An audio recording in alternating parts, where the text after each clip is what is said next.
தமிழ்நாட்டில் எந்தெந்த ஊர்களில் எல்லாம் ரயில் பெட்டி பராமரிப்பு பிட்லைன் வசதி உள்ளது என்று உங்களுக்கு தெரியுமா? டெமு மற்றும் மெமு இஎம்யூ போன்ற ரயில்களுக்கான பராமரிப்பு பணிமனைகள் எந்தெந்த ஊர்களில் எல்லாம் இருக்கிறது? மேலும் தமிழ்நாட்டில் புதிதாக கட்டப்பட்டு வரும் பிட்லைன்கள் என்ன? மேலும் வர இருக்கும் பிட்லைன் எந்தெந்த ஊர்களுக்கெல்லாம் இருக்க போகிறது? அதை பற்றி தான் விரிவாக இந்த வீடியோல பார்க்க போறோம். சேனலுக்கு புதுசாக வந்தீங்கன்னா மறக்காம சப்ஸ்கிரைப் பக்கத்துல பெல் ஐகானை போட்டுருங்க. அப்பதான் நம்ம போற ஒரு வீடியோட நோட்டிபிகேஷன் உடனுக்குடன் வரும். வாங்க வீடியோக்குள்ள போகலாம். தமிழ்நாட்டை முழுவதும் கவர் பண்ணும் வகையில 4 கோட்டங்கள் செயல்பட்டு வருது. சென்னை, சேலம், திருச்சிராப்பள்ளி மற்றும் மதுரை. இந்த கோட்டங்களின் கீழ் நிர்வகிக்கப்படும் ஏராளமான டிப்போக்கள் தமிழக அளவில் இருக்கிறது.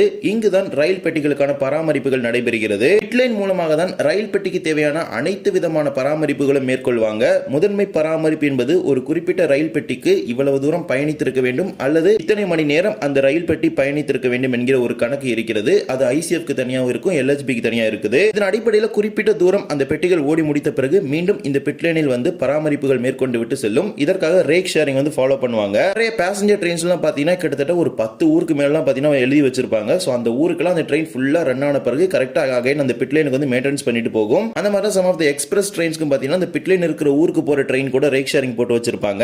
எக்ஸாம்பிள் எடுத்துக்கிட்டீங்கன்னா பொதிகைக்கு பாத்தீங்கன்னா திருநெல்வேலியில நெல்லை கூட ரேக் ஷேரிங் இருக்கும். ஏன்னா அங்கதான் பிட்லைன் இருக்குது. அந்த மாதிரி ஒவ்வொரு ட்ரெயினுக்கு பாத்தீங்கன்னா ரேக் ஷேரிங் அப்பப்போ மாத்திக்குவாங்க. அதாவது அவங்களுடைய அந்த பராமரிப்புக்கு தேவையான வசதிகள் எங்க இருக்குதோ அதுக்கேற்ற மாதிரி அந்த ஃபெசிலிட்டிஸ் பாத்தீங்கன்னா அப்பப்போ அப்கிரேட் பண்ணி மாத்திக்கிட்டே இருப்பாங்க. ரேக் ஷேரிங்லாம் சம் ஆஃப் தி ட்ரெயின்ஸ்க்கு மாறாது. இருப்பினும் ஒரு சில வண்டிகளுக்குலாம் பாத்தீங்கன்னா அப்பப்போ மாறும். ரீசெண்டா எடுத்துக்கிட்டீங்கன்னா செந்தூருக்கும் மண்ணைக்கு இடையில பாத்தீங்கன்னா ஒரு ரேக் ஷேரிங் கடந்த பல வருஷமா ஃபாலோ பண்ணிட்டு இருந்தாங்க. அந்த ரேக் ஷேரிங்கை கட் பண்ணிட்டு இப்ப சேதுவுக்கும் செந்தூருக்கு பாத்தீங்கன்னா ரேக் ஷேரிங் போட்டுருக்காங்க. அதுக்கு பதிலா மண்ணை பாத்தீங்கன்னா டெடிகேட்டடா மாறிச்சு. மண்ணைக்கு பாத்தீங்கன்னா எக்மோர்ல மெயின்டெனன்ஸ் பண்றாங்க. அது குறிப்பிட்ட ஒரு 2-3 நாள் ஓடின பிறகு அதுக்கு மெயின்டெனன்ஸ் பண்ணுவாங்க அந்த ரேக்குக்கு. அந்த மாதிரி குறிப்பிட்ட பாத்தீங்கன்னா ஒரு ஊர்களில் தான் இந்த வசதி வந்து இருக்குது. அது இன்னும் பல ஊர்களில் பாத்தீங்கன்னா விரிவாக்கம் பண்ணிட்டு இருக்காங்க. முதல்ல இந்த 4 ரயில்வே கோட்டங்கள்ல எங்கெல்லாம் இந்த பிட்லைன் வசதி இருக்குது, மேலும் எங்கெல்லாம் புதிதாக கன்ஸ்ட்ரக்ஷன் பண்ணிட்டு இருக்காங்க அப்படிங்கறத நம்ம பார்க்கலாம். சென்னை ரயில்வே கோட்டத்தை பொறுத்த வரைக்கும் சென்னை சென்ட்ரல், சென்னை எழும்பூர் மற்றும் தாம்பரம் இந்த 3 நிலையங்களுக்கு பாத்தீங்கன்னா பிட்லைன் வசதி இருக்குது. சென்னை சென்ட்ரலை பொறுத்த வரைக்கும் பேசின் பிரிட்ஜ்ல இருக்குது. அதே மாதிரி சென்னை எக்மோரை பொறுத்த வரைக்கும் கோபாலசுவாமி நகர்லயும், தாம்பரம் ஸ்டேஷனுக்கு தாம்பரத்துல பாத்தீங்கன்னா மெயின்டெனன்ஸ் ஃபெசிலிட்டிஸ் இருக்குது.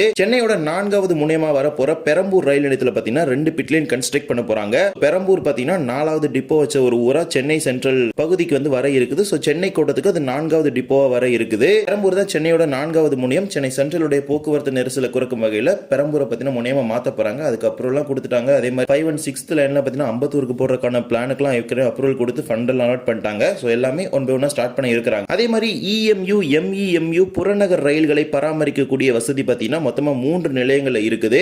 ஆவடி, தாம்பரம் மற்றும் வேளச்சேரி நிலையங்கள்ல பாத்தீங்கன்னா இந்த இஎம்யூ ஷெட் வந்து இருக்குது. அதுல வேளச்சேரியில இருக்க ஷெட் பாத்தீங்கன்னா எம்ஆர்டிஎஸ்க்கு மட்டும் தான் யூஸ் பண்ணிக்கிறாங்க.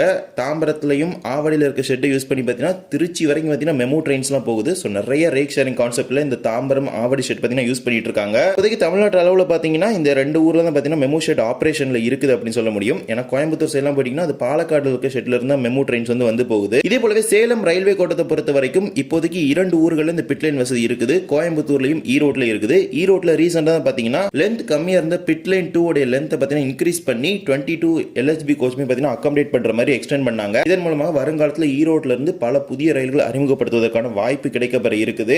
சில மாதங்களுக்கு முன்பு கூட ஈரோட்ல இருந்து ஜோக் பண்ணிக்க அமிர்த் பாரத் எக்ஸ்பிரஸ் ஸ்டார்ட் பண்ணிருப்பாங்க, பார்த்திருப்பீங்க. அதே மாதிரி மேட்டுப்பாளையத்துல பாத்தீங்கன்னா மீட்டர் கேஜ் ரயில்களுக்கான பராமரிப்பு வசதி இருக்குது. மேலும் சேலம் ரயில்வே கோட்டத்துல போத்தனூர்ல பாத்தீங்கன்னா புதிய பிட்லைன் வசதியுடன் கூடிய ஒரு முனையமாக போத்தனூர் சந்திப்பை மாத்த போறாங்க. சோ சேலம் கோட்டத்துக்கான ஒரு 3வது டிப்போவா போத்தனூர் டிப்போ வந்து வரப்போகுது. அதுக்கு ஏற்கனவே ரயில்வே போர்டு அப்ரூவல் கொடுத்து டெண்டர்லாம் பாத்தீங்கன்னா ரிலீஸ் பண்ணிட்டாங்க. சோ அதுக்கான கன்ஸ்ட்ரக்ஷன் கமிங் சூன் ஸ்டார்ட் ஆக போகுது. இதே போல மதுரை டிவிஷன் எடுத்துக்கிட்டீங்கன்னா மதுரை, தூத்துக்குடி, திருநெல்வேலி, ராமேஸ்வரம் அப்படின்னு 4 ஸ்டேஷன்ல பாத்தீங்கன்னா இந்த பிட்லைன் ஃபெசிலிட்டி இருக்குது. இதுல தூத்துக்குடியில பாத்தீங்கன்னா ஒரே ஒரு பிட்லைன் ஆபரேஷன்ல இருக்குது. அதுல தான் பேர்ல் சிட்டி, தூத்துக்குடி, மேட்டுப்பாளையம், ஓகா இந்த மாதிரி ட்ரெயின்லாம் பாத்தீங்கன்னா மெயின்டெனன்ஸ் பண்றாங்க. ரீசன்ட்டா தான் பாத்தீங்கன்னா அந்த பிட்லைனோட லென்த்தை எக்ஸ்டெண்ட் பண்ணி இப்ப 22 கோச் அகாமடேட் பண்ற மாதிரி பிட்லைன் எக்ஸ்டென்ஷன் வொர்க் வந்து முடிச்சிருக்காங்க. அதே மாதிரி ராமேஸ்வரத்துல பாத்தீங்கன்னா செயல்பாட்டுல 2 பிட்லைன் இருக்குது. 3வது ஒரு பிட்லைன் கன்ஸ்ட்ரக்ஷன் வந்து ஸ்டார்ட் பண்ண போறாங்க. அதுக்கும் ரீசெண்டா டெண்டர்லாம் விட்டுருந்தாங்க. மதுரை கோட்டத்தை பொறுத்த வரைக்கும் புதுசா பிட்லைன் பாத்தீங்கன்னா ராமேஸ்வரம் ஸ்டேஷன்ல வருது. ஏற்கனவே 2 இருக்குது. புதுசா ஒன்னு சேர்த்து மொத்தமா 3 பிட்லைன் ராமேஸ்வரத்துல ஆபரேஷனல் இருக்க போகுது. அடுத்ததாக திருச்சிராப்பள்ளி கோட்டத்தை எடுத்துக்கிட்டீங்கன்னா மொத்தமா 2 ஊர்ல மட்டும் தான் இந்த பிட்லைன் ஃபெசிலிட்டி இருக்குது.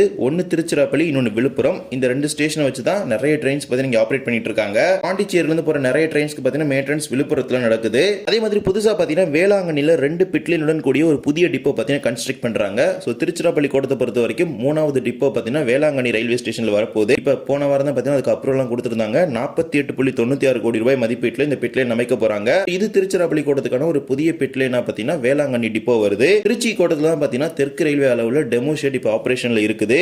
திருச்சியிலேருந்து போகிற சில ஊர்களுக்கு மட்டும் தான் இந்த டெமோ ட்ரெயின்ஸ்லாம் பார்த்தீங்கன்னா ஆப்ரேட் ஆகிட்டு இருக்குது. மொத்தமாக பார்த்தீங்கன்னா தெற்கு ரயில்வே அளவில் டெமோ இங்கேருந்து ஆப்ரேட் ஆகிட்டு இருக்குது. அதே மாதிரி மெமு ட்ரெயின் இங்கேருந்து வரப்போகுது. இப்போதைக்கு ஆவடி தாம்பரத்தில் மெயின்டெனன்ஸ் பண்ணுற மெமு தான் திருச்சி வரைக்கும் வருது, நான் முன்னாடியே சொல்லியிருப்பேன். ஸோ அதுக்கான ஒரு சொல்யூஷனாக திருச்சியிலேருந்து ஆப்ரேட் ஆகிற நிறைய பேசஞ்சர் ட்ரெயின்ஸ்க்கு மெமு கொடுக்குற மாதிரி மெமு ஷெட் பார்த்தீங்கன்னா மஞ்சத்திடல கன்ஸ்ட்ரக்ஷன் பண்ணிட்டு இருக்காங்க. அதுக்கான ஒர்க்ஸ்மே பார்த்தீங்கன்னா ஆல்மோஸ்ட் ஃபாஸ்ட்டாக நடந்துட்டு இருக்குது.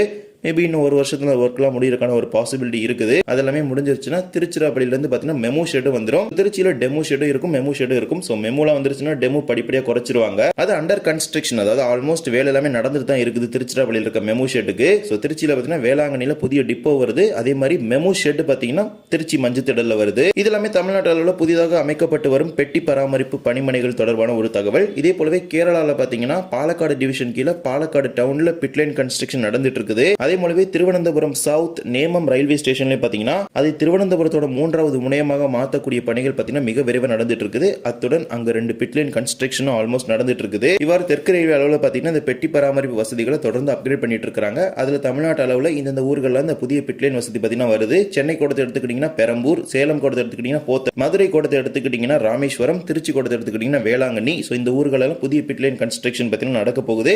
அண்ட் சம் ஆஃப் த ஊர்ல நடந்துட்டு இருக்குது. ரீசெண்டா பாத்தீங்கன்னா அப்ரூவல் கொடுத்திருக்காங்க, சில திட்டத்துக்கு டெண்டர்ல விட்டுருக்காங்க. எல்லாமே பார்த்தீங்கன்னா தொடர்ந்து அப்கிரேட் பண்ணிட்டு தான் இருக்காங்க நம்ம சதர்ன் ரயில்வே ஜோன்ல. இந்த ஒரு வீடியோ அவ்வளவுதான். இந்த வீடியோ பிடிச்சிருந்தா மறக்காம like and share and subscribe, பக்கத்துல பெல் ஐகானை போட்டுருங்க. அப்பதான் நம்ம போடுற ஒரு வீடியோட நோட்டிபிகேஷன் உடனுக்குடன் வரும். இன்னொரு வீடியோ சந்திக்கலாம். தேங்க்ஸ் ஃபார் வாட்சிங்.